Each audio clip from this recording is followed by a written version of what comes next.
और देती रही है आज तक। ठीक है, 1956 से हमारी LIC स्टार्ट हुई थी। 1956 से लेकर आज तक हम सभी की सेवाएं कर रहे हैं और इंडिया के अलावा लगभग 7 देशों में, भारतीय देशों में भी हम काम कर रहे हैं। ठीक है, आप सभी ने LIC ले रखा है अभी तक? किसने लिया हुआ थोड़ा बता सकते हैं? ठीक है, तो क्यों लिया हुआ है LIC? क्यों लिया हुआ?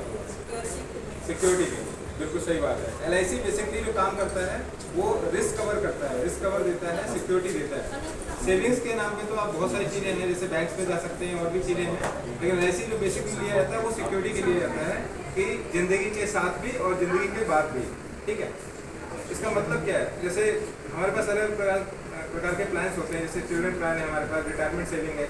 जब भी लॉन्ग टर्म की सेविंग करनी होती है, लंबे समय की बचत करनी होती है, तो लंबे समय में ज़्यादातर क्या आता है, हमारे बच्चों की पढ़ाई के लिए हमें जो पैसा हायर एजुकेशन इकट्ठा करना होता है, रिटायरमेंट की प्लानिंग करनी होती है, क्योंकि एक ना एक दिन सभी को बूढ़ा होना है।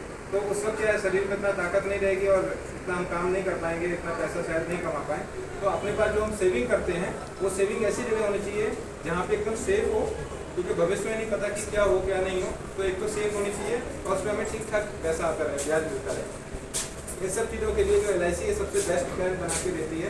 तो LIC के एक प्लान को मैं बता रहा हूँ जो कि आप लोगों को रिटायरमेंट प्लानिंग के हिसाब से बहुत अच्छा रहेगा। पहले मैं उसकी बात करूँगा, फिर मैं आपको चिल्ड्रन प्लान की बात करूँगा।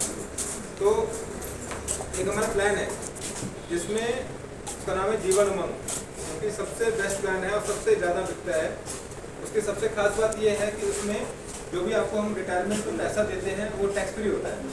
जनरली क्या होता है कि रिटायरमेंट का जो पैसा होता है वो टैक्सेबल होता है, पर इसमें हम टैक्स फ्री देते हैं। उसका एक अलग कारण है, उसके कुछ अंदर से चीज़ें बनाई गई, इस तरह से प्लान बनाया गया है। और बाद में जब भी उस प्लान को आप बंद करते हैं उस प्लान में आपको एक अच्छा खासा लमसम अमाउंट भी मिलता है जो कि इकट्ठा हो जाता है उस समय तक। ठीक है, छोटा सा एग्जाम्पल लेते हैं। सपोज चलो आप 8,333 रुपये हर महीने बचाते हैं, तो आप मोटा मोटा 1 लाख रुपये आप साल का बचा रहे हैं। आपको ये 15 साल का प्लान लेना है। सपोज करो कोई व्यक्ति अगर 30 साल का है तो 15 साल का आपको ये प्लान, आपको पैसा भरना है। तो 15 साल में आपका 15 लाख रुपये जमा होगा। तो 15 लाख रुपये आपका जमा हो गई तो आपकी सेविंग हो गई। तो आज 30 साल के व्यक्ति 15 साल बाद 45 का हो जाएगा। 45 साल की उम्र से उसको पूरी जिंदगी, यानी कि जब तक उस धरती पे है तब तक, या फिर 100 साल तक, 100 साल तक, जब तक जहाँ तक हम मान के चलते हैं 100 साल तक इंसान जिंदा रहेगा, तो ये प्लान उसी हिसाब से 100 साल के हिसाब से बनाया गया है। तो तब तक उसको हर साल 1 लाख रुपये टैक्स फ्री आएगा। आपने 1 लाख रुपये देखा जाए साल में दिया, 15 साल तक दिया, फिर आपको नहीं देना है, और 16वें साल से जिंदगी भर वो पैसा 1 लाख रुपये आपको आएगा, टैक्स फ्री आएगा। और जब भी आप इस प्लान को बंद करते हैं तो आपको एक मोटा पैसा अलग से मिलेगा।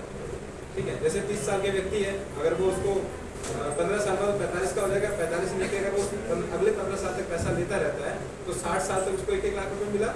और अगर उस वक्त वो बंद करता है तो मोटा मोटा उसको 35 से 40 लाख रुपए उस वक्त मिल जाएंगे 60 पे। अगर वो 70 पे करेगा तो और ज़्यादा बढ़ के मिलेगा। 80 पे बंद करता है उस प्लान को, पैसा लेता है तो और ज़्यादा पैसा बढ़ के मिलेगा। इस हिसाब से प्लान बनाया गया। और अगर नहीं बंद करता है तो 100 साल तक उसको पैसा आएगा। बाद में अगर वो व्यक्ति जीवित है तो उसको पैसा दे दिया रहेगा। अगर उसकी मृत्यु हो गई तो जब भी उसकी मृत्यु होगी, इस दौरान कभी वही उम्र ज़्यादा हो गई तो मृत्यु हो सकती है, तो उसके परिवार को, उसके नॉमिनी को जो भी उसका पैसा इकट्ठा किया था, उसके ऊपर जो ब्याज बनता है वो सारा पैसा उसको वापस कर दिया जाएगा। किसी को इसमें कुछ पूछना है? कोई डाउट बचा हो? समझ में आया? थोड़ा मैं जल्दी बोल रहा था, समय के अभाव का।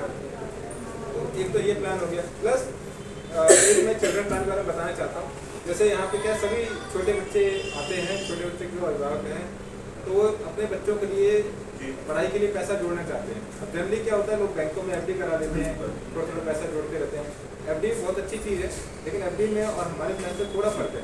सपोज करो, मैं एग्जाम्पल दे रहा हूँ, कोई व्यक्ति है वो 30 साल का है और उसने अपने बच्चे के लिए FD करा रहा है, और उसी की कोई सहेली है, एक मैडम है जिन्होंने अपने बच्चे के लिए FD कराना शुरू की, और उनकी जो सहेली है उन्होंने LIC प्लान किया, और दोनों लोग किसी कारण से उनकी मृत्यु हो जाती है। तो जिन्होंने जमा किया था, सपोज वो 2 साल तक पैसा जमा किया था, तो 2 साल में जो FD में पैसा जमा किया है या RD कराई है, तो उतना ही पैसा उसके परिवार को मिलेगा जो कि उसके बच्चों को काम आएगा। लेकिन LIC में क्या होगा कि आपने जो पैसा जमा किया उसके ऊपर उसका बीमा भी रहता है, 10 लाख का, 15 लाख का, जितने का बीमा। सपोज करो 10 लाख का बीमा है तो 10 लाख रुपये तुरंत दे दिए जाएंगे, जबकि किस्तें कितनी गई होंगी, मुश्किल से 15,000 20,000 रुपये। तो जो रिस्क कवर वाली बात अभी बताई थी ना आप लोगों ने, वही मतलब होता है कि अगर आपकी बचत पे आपको रिस्क कवरेज मिलता है, यानी सेविंग के साथ साथ आपको सुरक्षा भी दी जाती है, ठीक है, आपके परिवार के लिए, आपके बच्चों के लिए, तो उससे अच्छा कुछ नहीं मिलता है। और LIC सबसे बेस्ट कंपनी है इस काम के लिए।